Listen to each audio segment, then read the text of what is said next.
Hello friends, I am Aryan Patel. આજના લેક્ચરની અંદર આપણે પેપર સીસી મેથ 301 લિનિયર એલ્જિબ્રાનો એમસીક્યુ પ્રોબ્લેમ જોવાના છીએ. એમસીક્યુ પ્રોબ્લેમ શું કહે છે જોઈએ. If W1 and W2 are two subspaces of a finite dimensional vector space V, okay, then which of the following statement is not true? Is not true. એટલે આમાંથી ખોટું કયું છે એ નક્કી કરવાનું. તો આમાં કેવું છે, ચાર ઓપ્શન આપેલા છે ને, એમાં ત્રણ સાચા છે, એક જ ખોટું છે. તો ખોટું સિલેક્ટ કરવાનું છે આપણે. પણ તમે સ્ટેટમેન્ટ અહીં ઓપ્શન જુઓ. પહેલો ઓપ્શન શું છે, dimension W1 W2 is equal dimension W1 W2 plus dimension W1 intersection W2 is equal to dimension W1 plus dimension W2. તો એ જો તમે ચારે ચાર ઓપ્શન જોશો તો આ ઓપ્શન જે છે એમાં જે ડાયમેન્શનની વાત થઈ રહી છે એ જે ડાયમેન્શન ગણતરી છે એ ડાયમેન્શન થિયરમની અંદર આવે છે. તો પહેલા અહીં આપણને ડાયમેન્શન થિયરમનું સ્ટેટમેન્ટ ખબર હોવી જરૂરી છે. તો હું પહેલા શું કરું છું, ડાયમેન્શન થિયરમનું સ્ટેટમેન્ટ લખું છું, જેનો ઉપયોગ કરીને આપણે અહીં આ પ્રોબ્લેમનો આન્સર આપીશું. ઓકે, તો ફર્સ્ટ હું થિયરમ લખું છું.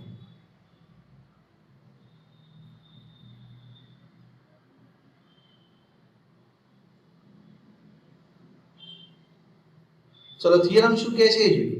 તો if W1 and W2, તમે જાણો છો જેને ડાયમેન્શન થિયરમ પણ કહેવાય છે. if W1 and W2 are two subspaces of a finite dimensional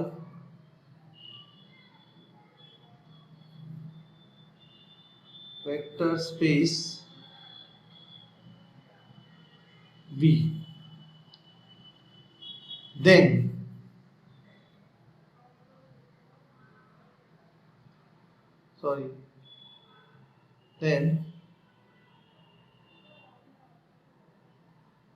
dimension theorem શું કહે છે? તો ડાયમેન્શન થિયરમ કહે છે કે dimension of W1 plus W2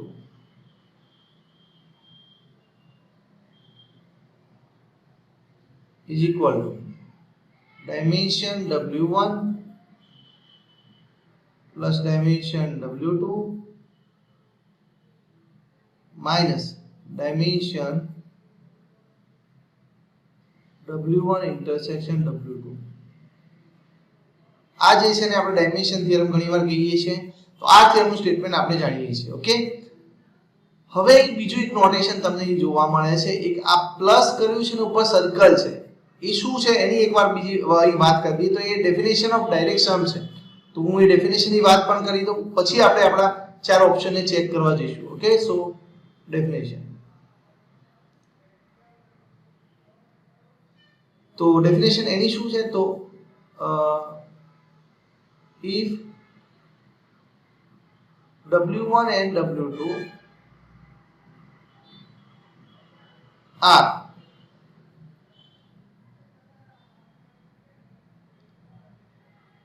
subspaces of a vector space V,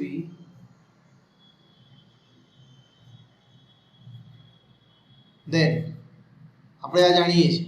શું જાણીએ છીએ? તો આ બંને વેક્ટર, આ બંને સબસ્પેસીસ હોય તો એનો સમ એટલે કે W1 plus W2 is a subspace of V.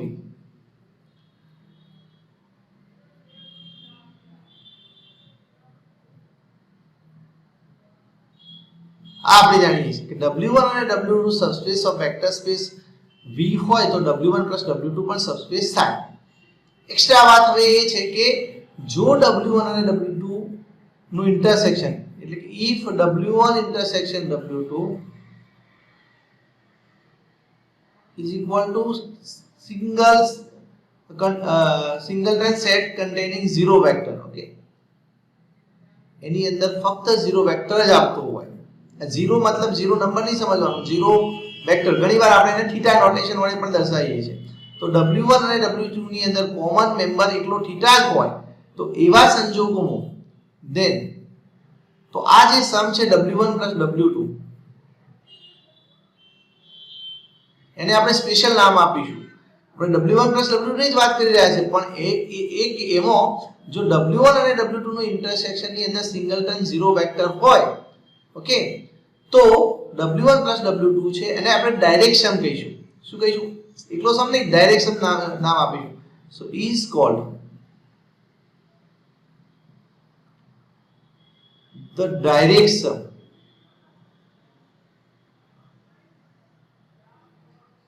of W1 and W2.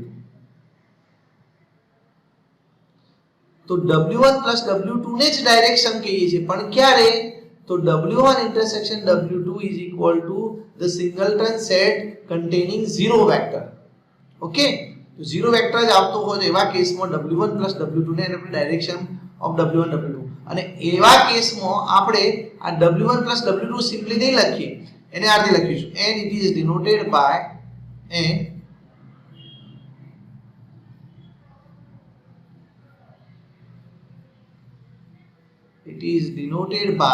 W1 plus W2. સમજ પડી? તો આ હવે જ્યારે તમે આ પ્રકારનું નોટેશન જોશો, W1 ડાયરેક્શન W2, એનો મતલબ કે W1 વત્તા W2 જ છે, પણ ત્યાં એક એક્સ્ટ્રા કન્ડિશન છે કે W1 intersection W2 is equal to the set containing only zero vector. Okay,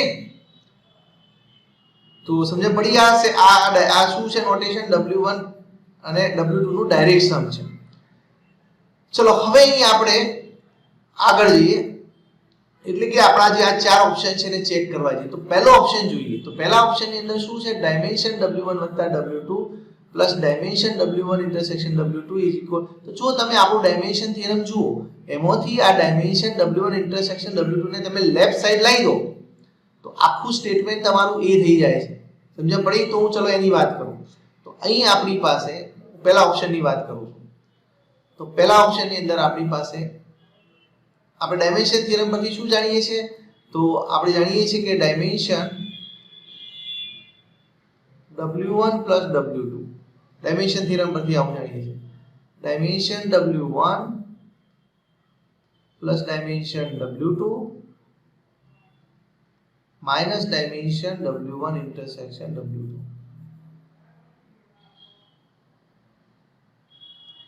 okay, તમે એક કામ કરો, આ ડાયમેન્શન W1 ઇન્ટરસેક્શન W2 ને લેફ્ટ સાઈડ લઈ લો તો શું દેખાય છે? Dimension W1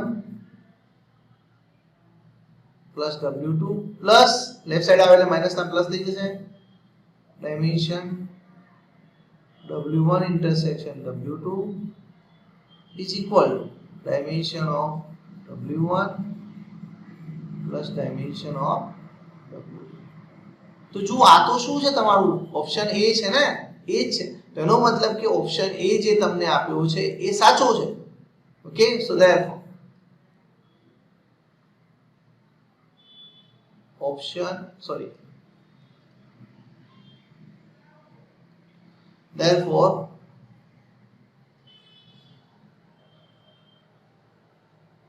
option A is true. તમારે કયો સિલેક્ટ કરવાનો છે? જે સાચો ના હોય, is not true, હે ને? તો પહેલો સાચો છે તો એ આપણો આન્સર નહીં થાય. હવે ચલો બીજા નંબર પર આવી જાઓ. તો બીજા નંબરમાં શું કહે છે? Dimension W1 direction W2 is equal to dimension W1 વત્તા W2 થાય. તો આપણે ડાયમેન્શન W1 આ ડાયમેન્શન જાણવું છે ડાયરેક્શનનું, તો કઈ રીતે જાણી શકીએ? જોઈએ ચાલો. તો એના માટે અહીં વાત કરીએ તો આપણે બધામાં ડાયમેન્શન થિયરમનો જ ઉપયોગ કરવાના છે. જુઓ, ડાયમેન્શન W1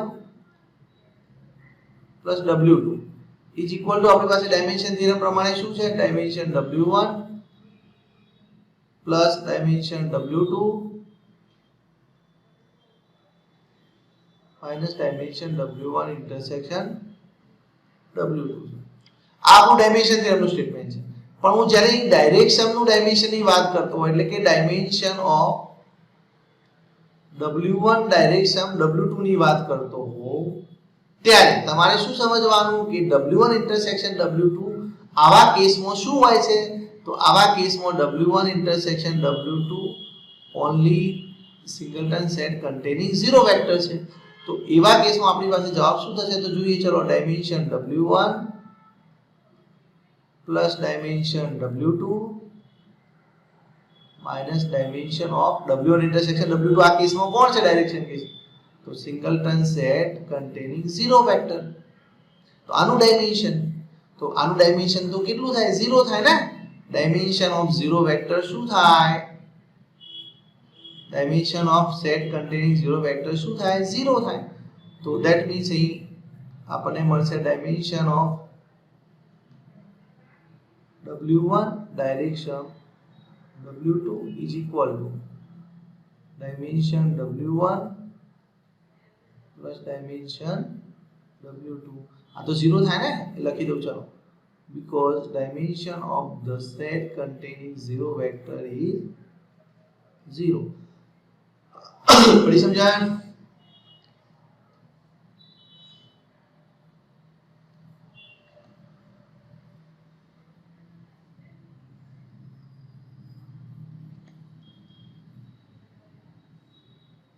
ओके चलो હવે ઓપ્શન એનો મતલબ કે ઓપ્શન 2 જે તમને બી આપેલો છે એ પણ સાચો છે તમે જે જોઈ લો ઓપ્શન બી શું છે dimension W1 direction W2 is equal to dimension W1 વત્તા W2 એ જ આવી ગયો જવાબ તમારો એનો મતલબ કે option B is true also option B is true also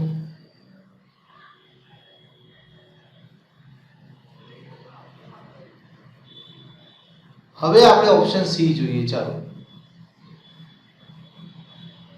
option C ની અંદર શું વાત છે તો ઓપ્શન સી ની અંદર તમને કહ્યું છે કે dimension W1 union W2 is equal to dimension W1 વત્તા W2 માઈનસ W1 વત્તા W2 હવે અહીં જુઓ આ જે રાઈટ સાઈડનો ભાગ છે ને આખો તમને અહીં જોવા મળે છે તો એક કામ કરો આ ડાયમેન્શન W1 પ્લસ W2 અહીં જે છે ને ડાયમેન્શન થિયરમની અંદર એને રાઈટ સાઈડ લઈ દો અને પેલા ને પેલી બાદ લઈ જાઓ તો અહીં તમે શું લખી શકવાના છો તો ધારો કે અહીં તમને શું જોવા મળે છે ડાયમેન્શન W1 યુનિયન W2 બરાબર ડાયમેન્શન W1 ઇન્ટરસેક્શન W2 જોવા મળે છે જે ઇન જનરલ સાચું ના હોય તો અહીં આપણે ખોટું લાગે છે સ્ટેટમેન્ટ તો આપણે એને કોન્ટ્રાડિક્શન આ બે પ્રમાણે ચલો ખોટું બતાવીએ ઓકે તો ચલો અહીં આ સ્ટેટમેન્ટ તમને જે આપેલું છે એને સાચું છે એવું ધારીને હું ચાલું એટલે કે dimension W1 union W2 is equal to dimension W1 વત્તા dimension W2 minus dimension W1 વત્તા W2 એ સાચું છે એવું ધારીને ચાલીએ ચલો તો હું શું લખી શકું એ સ્ટેટમેન્ટ પ્રમાણે તો if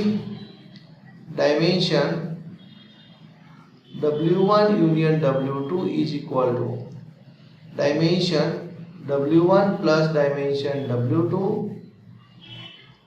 minus dimension W1 plus W2 છે આ શું છે આપણો ઓપ્શન સી છે ચલો એ સાચો છે એવું ધારી લો તો તમે એક કામ કરો આ રાઈટ સાઈડના ભાગનો જવાબ તમે આ ડાયમેન્શન થિયરમ સ્ટેટમેન્ટ પરથી લખી શકો છો શું લખાઈ શકાય ચલો અહીં શું છે રાઈટ સાઈડનો ભાગ જોઈ લો બરાબર dimension W1 plus W2 minus dimension W1 plus W2 છે આનો જવાબ તમારે આના પરથી લખવો હોય તો તમે શું લખી શકો આને એક કામ કરો ડાયમેન્શન W1 ઇન્ટરસેક્શન W2 ને લેફ્ટ સાઈડ લઈ જાઓ અને ડાયમેન્શન W1 plus W2 ને રાઈટ સાઈડ લાવો તો આ જવાબ આખો કોનો આખો જવાબ શું થાય ડાયમેન્શન W1 ઇન્ટરસેક્શન W2 થાય આ શું થાય તો ધેરફોર શું લખી શકાશે આપણે સોરી ઓકે સો અહીં આપણે શું લખી શકીએ છીએ dimension W1 union W2 is equal to આ લેફ્ટ સાઈડ તો ડાયમેન્શન થિયરમ પરથી શું છે ડાયમેન્શન W1 ઇન્ટરસેક્શન W2 છે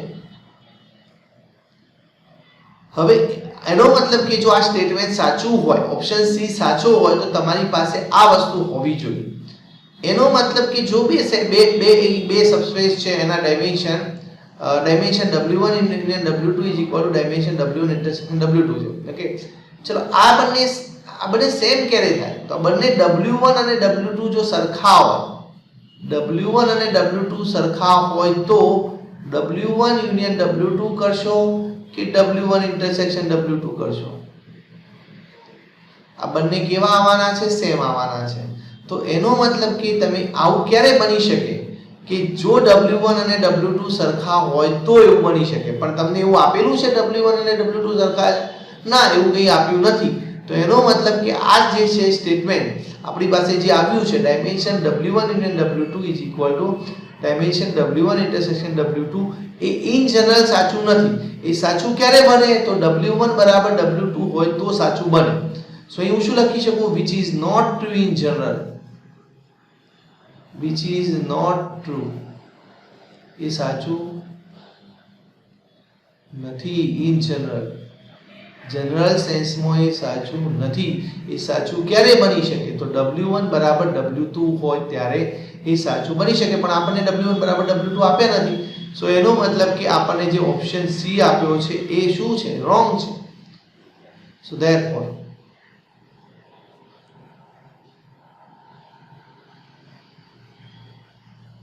option C is not true.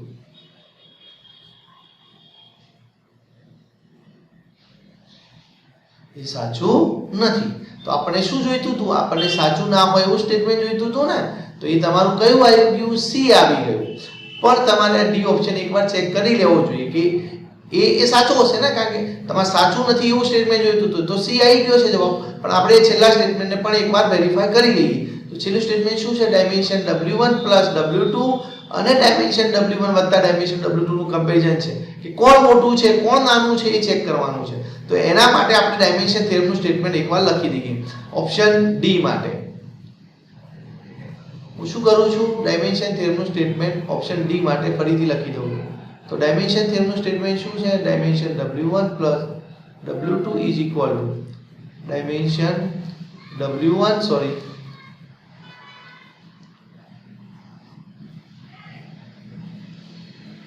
Dimension w2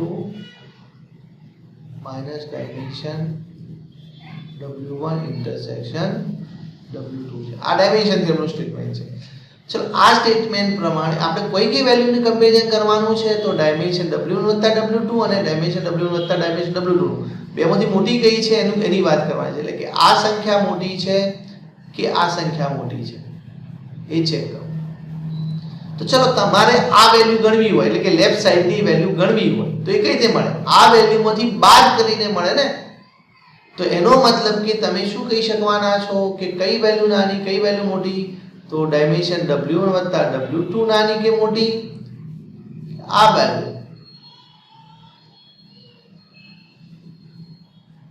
ચલો ચેક કરીશું. તો આ વેલ્યુ જે છે ડાયમેન્શન w1 વત્તા w2 ક્યારે મળે? તો આ વેલ્યુ જે છે એમાંથી બાદ કરીને મળે ને. અને આ વેલ્યુ કોઈ દિવસ નેગેટિવ નહીં હોઈ શકે. જો આ વેલ્યુ નેગેટિવ આવતી હોય ડાયમેન્શન w1 હું ચલો એનું કારણ લખી દઉં. તો ડાયમેન્શન w1 ઇન્ટરસેક્શન w2 કોઈ દિવસ નેગેટિવ આવશે નહીં, કારણ કે ડાયમેન્શન હંમેશા ગ્રેટર ઓર ઇક્વલ ટુ 0 હોય. ઓકે, તો આ ડાયમેન્શન પોઝિટિવ જ છે અથવા તો 0 છે. તો આ વેલ્યુ નેગેટિવ થવાના કોઈ ચાન્સીસ નથી. તો આ વેલ્યુ પોઝિટિવ અથવા તો 0 છે. એનો મતલબ કે આ ડાયમેન્શન આ જે સરવાળો છે એમાંથી કઈક સંખ્યા બાદ થવાની છે ને, કઈક સંખ્યા બાદ થવાની છે અને પછી તમને ડાયમેન્શન w1 વત્તા w2 મળે છે. એનો મતલબ કે ડાયમેન્શન w1 વત્તા w2 એ આ જે વેલ્યુ છે એના કરતા નાની અથવા સરખી થવાની છે. સરખી ક્યારે થાય? તો ડાયમેન્શન w1 ઇન્ટરસેક્શન w2 0 હોય ત્યારે. અને નાની ક્યારે થાય? તો આ કઈ પોઝિટિવ સંખ્યા હોય તો આ વેલ્યુ નાની થવાની છે. તો એનો મતલબ કે આપણને ઓપ્શન ડી જે આપેલો છે એ ટ્રુ છે. ઓપ્શન ડી જે તમને આપ્યો છે એ કેવો છે? ટ્રુ છે. એક મિનિટ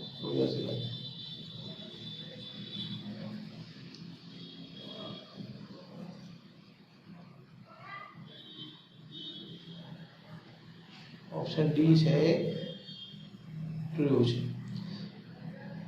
ઓકે, તો આપણને